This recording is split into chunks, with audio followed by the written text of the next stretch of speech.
E esse tecido é formado por células denominadas adipócitos. Adipócitos, depósito de gordura. Tem uma fotinha aqui para vocês conhecerem. Aqui um adipócito, onde aquela parte amarela é uma reserva de gordura. E você pode estar me perguntando, e para que serve a gordura, além de fazer volume nas roupas que a gente veste?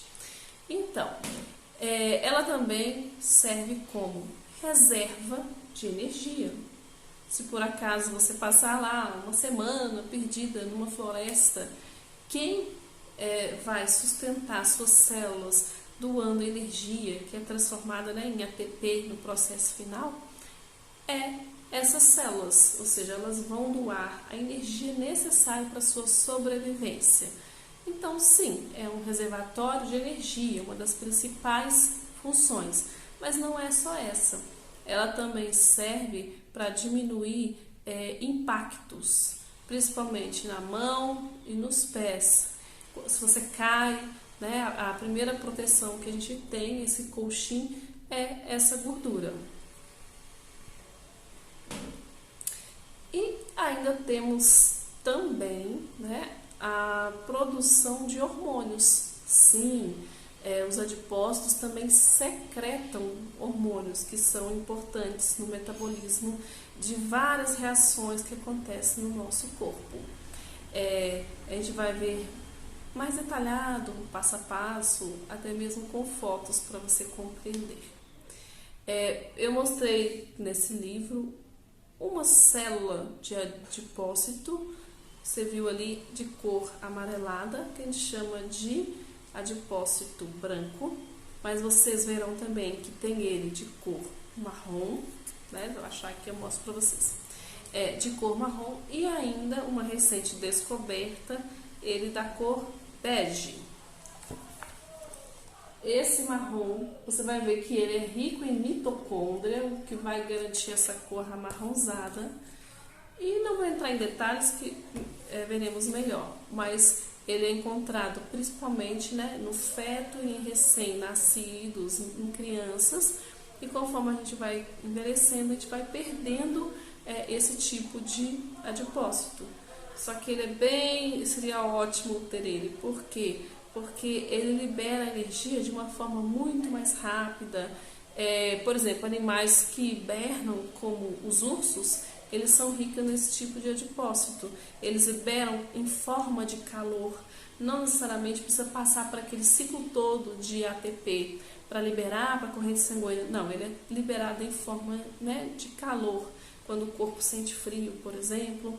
Então, a gente vai ver daqui a pouquinho melhor sobre isso nos próximos slides. Tecido adiposo. O tecido adiposo, também conhecido como gordura, ele é o principal local que o nosso corpo usa para guardar energia. E essa energia, ela é liberada de acordo com a necessidade do organismo. Se você observar a foto aqui, está sendo realizada uma cirurgia, uma abdominoplastia, onde está sendo removido estas células. Então, o tecido adiposo, que é um tecido conjuntivo frouxo, é formado por células chamadas adipócitos. E dentro dessa célula existe ali gotículas ou uma gotícula de gordura que foi armazenada ali como sobra mesmo do que o seu organismo não gastou durante, por exemplo, o seu dia. Ele vai armazenar, porque para o seu corpo isso é uma moeda de troca. Além dessa função de reserva de energia, atua também na síntese de diversos hormônios, ou seja, apresenta uma grande importância ali endócrina, que vai regular vários processos no nosso organismo. E esse tecido, ele está distribuído em todos nós, né, seres humanos, e você vai perceber que uma porcentagem, uma concentração, onde ele está em maior quantidade, 50% em média, encontra-se no tecido subcutâneo, que é lá na hipoderme. Mas 45% é uma gordura que está localizada ao redor dos órgãos, chamada de visceral. Essa gordura aqui, gente, é a que representa maior risco, né, para problemas cardíacos. Algumas vezes você vai atender alguma paciente que fez abdômen, fez lipo, e você observa que não tem nem gordura mais para você pegar, a pele chega a estar estirada, esticada. Mas ao mesmo tempo você percebe que ela tem um volume abdominal, que aparentemente ela está gordinha. Só que quando você toca nela, você não tem tecido gorduroso para você pegar. E o que provocou isso? Ela não tem um tecido subcutâneo naquela região, porque o médico removeu na cirurgia plástica. Porém, essa gordura que está lá debaixo da cavidade abdominal, ao redor das vísceras, essa gordura, ela continua aumentando e não tem como você remover ela com uma cirurgia plástica, só tem um jeito dela sair dali, dieta, né? Então, existe sim esse tipo de gordura e é com ela que a gente fica mais preocupada. Você pode observar que os médicos usam a circunferência abdominal e até mesmo do pescoço, deixa eu passar aqui, para medir risco cardíaco, tá? E 5% tá ali no tecido intramuscular. Vamos falar um pouquinho, então, sobre tipos de obesidade. Hoje em dia a gente já sabe que é um problema de saúde sério que acomete, né, vários países do mundo. Os Estados Unidos está na frente disso aí.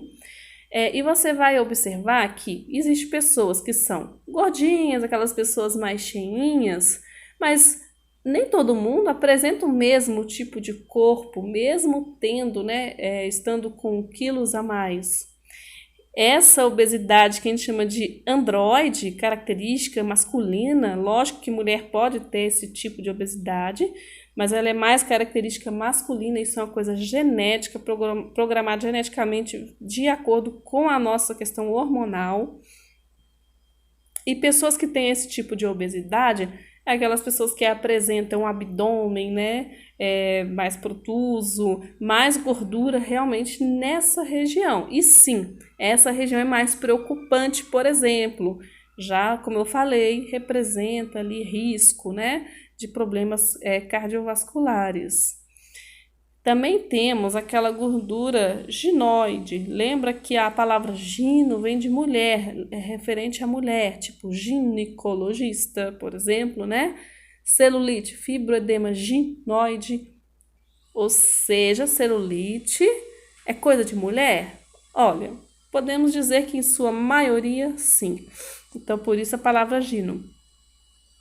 Essa gordura na obesidade ginoide, ela fica mais concentrada ali no quadril e você vai observar o quê? Você vai observar que essa pessoa, mesmo ela acima do peso, ela ainda tem cintura, mesmo ela mais cheinha, o abdômen dela, né, é mais definido, ao contrário aqui da região androide.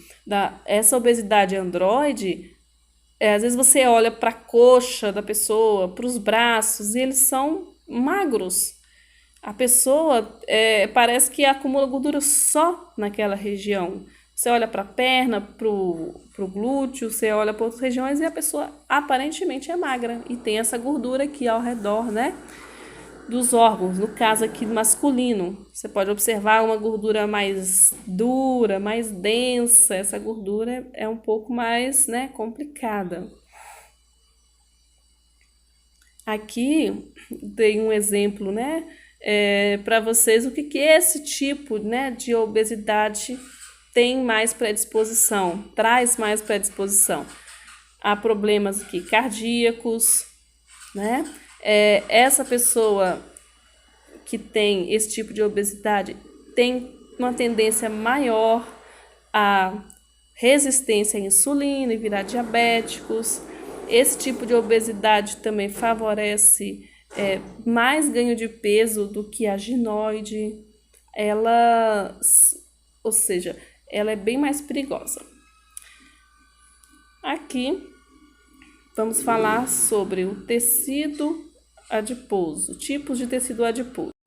Mas antes, só para reforçar, então o tecido adiposo, lembrou de tecido adiposo, lembra de reserva de energia, lembra também de síntese de hormônio, e lembra como ele está dividido: 50% subcutâneo, 45% visceral, 5% tecido intramuscular. Como eu falei, tipos de obesidade, androide, ginoide, característica genética, né, gente? Os riscos maiores de uma obesidade ginoide: ataques cardíacos, resistência à insulina, obesidade. E aqui os tipos de tecido adiposo. Eu mostrei lá naquela foto anterior de uma cirurgia plástica, aquele tecido amarelo, né? Mas não existe só aquele tipo de tecido adiposo no nosso organismo.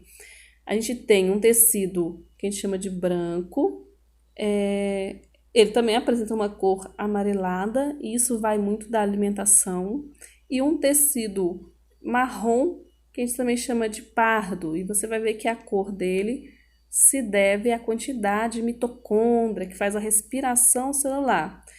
Enquanto que o branco a gente chama de unilocular, o marrom a gente chama de multilocular, tá? Eu vou falar agora sobre o branco, aquele da cirurgia plástica que eu mostrei para vocês. Uma característica que ele tem: olha, ele aumenta de tamanho de acordo com a quantidade de triglicerol. Então, esse tecido, ele é terrível porque ele aumenta de tamanho, tá? Ele vai crescendo, ele até tem um limite, mas quando ele atinge o limite, o que acontece? É ativado os pré-adipócitos, ou seja, adipócitos que não estavam maduros amadurecem para guardar mais energia. Aqui uma célulazinha do adipócito para você ver. Esse tecido aqui, que é aquele mesmo da cirurgia plástica, repara nesse volume grande amarelo que está aqui nele. Isso é uma vesícula de gordura. A gordura ela é tão grande aqui dentro da célula. O que ela fez? Ela empurrou todas as organelas, inclusive o núcleo da célula, para a lateral, aqui bem na membrana plasmática, né? Para você ver o tamanho de quantidade de energia que essa célula carrega. Voltando aqui, então, ele aumenta de tamanho. Quanto mais a pessoa alimenta, quanto mais ela come, mais reserva de energia ela deposita, ela guarda. Uma outra coisa que esse tecido adiposo branco faz ele secreta adipocinas, tá? Que é hormônio que regula o apetite, a energia, a sensibilidade à insulina, por exemplo. Então, ele secreta adipocina, de adipócito. Esse tecido branco, ele também é responsável por armazenar energia na forma de ácido graxo. Então, o que está lá dentro? Ácido graxo. Ele localiza-se mais na região subcutânea e na região visceral. Lembra da gordura visceral que eu falei com você? Aqui, ó, uma gota de lipídio. Você viu que é enorme, né? Olha só, uma única gota de lipídio. Por isso que a gente chama de uma única gota, unilocular. A gordura empurra o núcleo, inclusive o núcleo e as organelas, para a parede ali do adipócito, né? Então, aquela gordura ocupa grande parte do volume, levando o núcleo e as organelas perto ali da membrana. No adulto, uma coisa que você vai ver diferença depois, que no adulto a maior parte da gordura no adulto é essa branca, unilocular. Então aqui, acho que eu já falei todos os pontos principais: secreta adipocina, ela aumenta de tamanho no seu núcleo, acaba tendo uma única gota de lipídio de tamanho maior. A gordura, por ser grande, ela acaba empurrando as organelas e o núcleo para as laterais. É uma grande reserva de energia, uma das maiores, né, reserva de energia do nosso corpo. E esse tecido geralmente se localiza na região subcutânea, visceral, e é o tipo de tecido adiposo mais encontrado nos adultos.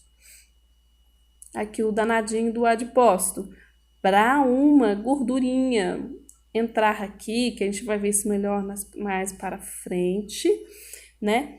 Mas para essa gordura chegar até aqui dentro dessa célula, ou seja, chegar a guardar, é todo um processo metabólico, tá? É trabalhoso também. E da mesma forma que quando você vai no banco depositar dinheiro, ou quando você vai sacar dinheiro, tá vendo? Você não chama de depósito, de saque. A gente também tem um nome para quando o organismo guarda energia, ou seja, guarda reserva. A gente chama isso de quê? De lipogênese. Gênese, né? Olha lá, gênese, o início de tudo, o nascimento. Então, quando você vai fazer um depósito de energia, você chama de lipogênese. E quando você vai lá sacar, me dá um pouquinho aí que eu estou precisando, o meu organismo, estou fazendo aqui uma musculação, está exigindo ATP, a gente chama esse saque de como? De lipólise, lipólise. Olha só, gordura, lise, quebra da gordura. A gente vai entender melhor o processo, mas o que você precisa saber a princípio é que entra e sai. Mas para entrar, tanto para entrar quanto para sair, é um processo mais dificultoso. Para sair, eu acho que é até pior. Por quê? Porque o nosso organismo entende que isso aqui é muito importante. É como se fosse a poupança, né? O dinheirinho que você guarda lá para reservas de emergência. O nosso corpo também guarda essa gordura aqui como fonte de energia que ele só pretende usar no dia que você realmente precisar muito. Só que isso, né? Pelo nosso mundo atual que a gente vive agora, isso praticamente não acontece nunca, e a gente começa a entrar num processo de engordar e uma possível obesidade. Vou mostrar aqui para vocês a foto. Aqui tem, né, duas células, o tecido adiposo branco e o marrom. Aqui o marronzinho, só para você ver. Todos esses pontinhos parecem bolachinha de chocolate, mas não é chocolate. São mitocôndrias. E a mitocôndria é o quê? Uma organela responsável por fazer a respiração celular no nosso organismo, né? Outra aqui, moça. Esse tecido marrom, que é o que eu mostrei para vocês, cheio de mitocôndria, ele é um pouco diferente, ou seja, se você pensar bem, ele seria muito melhor que a gente tivesse ele no mais quantidade no nosso corpo. Você vai ver que ele é muito mais fácil, né, de ser degradado em forma de energia. Então, ele converte a energia em calor. Que, para isso acontecer com aqui o adipócito, né, de tecido adipócito aqui branco, acontece todo um processo e ainda tem que passar por um ciclo que a gente chama de ATP, para que depois essa energia seja liberada. Já no caso do multilocular, converte essa energia em calor. Lembra que eu falei sobre animais que hibernam? Eles são ricos nesse tipo de tecido adiposo. Por quê? Ele gasta, ao invés de armazenar como gordura, esse tecido ele gasta em forma de energia ali, de calor, liberando calor. Por exemplo, aqui nos adultos, lembra que eu falei que o tecido branco é comum nos adultos? Esse marrom Ele não é comum em adulto, ele é comum nas crianças, no feto, ele é comum em nenéns, em crianças. Quanto mais vamos amadurecendo, mais vai trocando esse marrom pelo branco. Os adultos até possuem esse tipo de tecido na região supraclavicular, né, na paravertebral e perto aqui dos vasos do pescoço. O sistema nervoso simpático, ele é que regula o crescimento do tecido marrom e a função termogênica dele. A gente também chama ele de pardo. O que a gente repara, olha só, uma coisa que a gente repara, que o núcleo dele não está como no branco, ele está diferente, porque no tecido adiposo branco, o núcleo está encostado nas laterais, porque ele foi empurrado por aquela gotícula de gordura. Aqui não, aqui você vai ver que o núcleo está por aqui mesmo, onde deveria estar, e ao invés da gordura se juntar e unidas venceremos e não sairemos daqui nunca mais, essa gordura está disposta em gotículas separadas. Aqui não, olha, elas se juntam e você sabe que a união faz a força. Então, essa gordura é muito mais difícil de sair daqui. Ela se encontra em quantidade maior em quem? Nos adultos. Essa em quantidade grande nas crianças, no feto. Exatamente porque quando um animal vai hibernar, ele passa lá meses sem se alimentar. Da mesma forma, um feto é como se ele estivesse hibernando, né? Ele está ali parado numa mesma posição. Então, ele precisa de um tipo de energia, mas essa energia que está aqui, ela é mais saudável para o próprio organismo. E ainda, mais recentemente, foi descoberto esse outro tipo de tecido. Volta. Então, a drenagem linfática vai ajudar o organismo a realizar uma função da qual ele sozinho não está mais conseguindo fazer com uma boa qualidade. Então, a drenagem vai remover aquele excesso de líquido.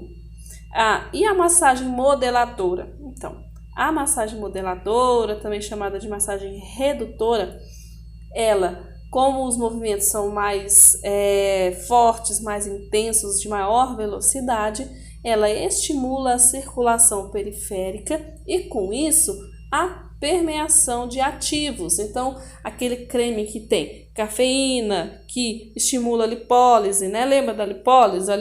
Que a gente não falou, só comentou, mas é o quê? Como se fosse fazer o saque. Você vai lá retirar a gordura daquela região. Há alguns ativos que estimulam a drenagem linfática, a eliminação de líquido, como ginkgo biloba, centela asiática. A massagem modeladora aumentando a permeação de ativos, porque ela estimula a circulação sanguínea, o seu resultado também vai ajudar bastante aqui na celulite. Então, não digo que exista um procedimento melhor do que o outro. Isso vai da análise que você fizer, do motivo maior que está levando aquela aparência ali da celulite. A gente sabe que a celulite, a região que tem celulite, apresenta uma circulação sanguínea menor, a região é mais fria, tem até como medir a temperatura, né, para você saber. Então, no caso de celulite, você sempre vai evitar tratamentos que sejam à base de frio. Por exemplo, bandagem fria, sabe aquele gelzinho? Bem no meio do meu negócio aqui aparece mensagem, né? Sabe aquele gelzinho crioterápico que o pessoal fala aí da Rinodê, que todo mundo já comprou na vida? Não quer dizer que ele é ruim, tá? Não tem nada a ver com isso. Ele não é para ser usado em celulite, porque ele deixa a região mais fria, diminui naquele momento ali a circulação. Então, no caso da celulite, não é isso que a gente está querendo. A gente está querendo um aumento da permeabilidade, uma dilatação dos vasos. Outros tratamentos que estimulam, que são bons, são o ultrassom, por exemplo, uma radiofrequência. São tratamentos todos que estimulam a circulação e aumentam a vasodilatação. E eu vou deixar um videozinho para vocês assistirem, que nada melhor do que ver, né? Ver, você acaba aprendendo muito mais do que simplesmente ouvir.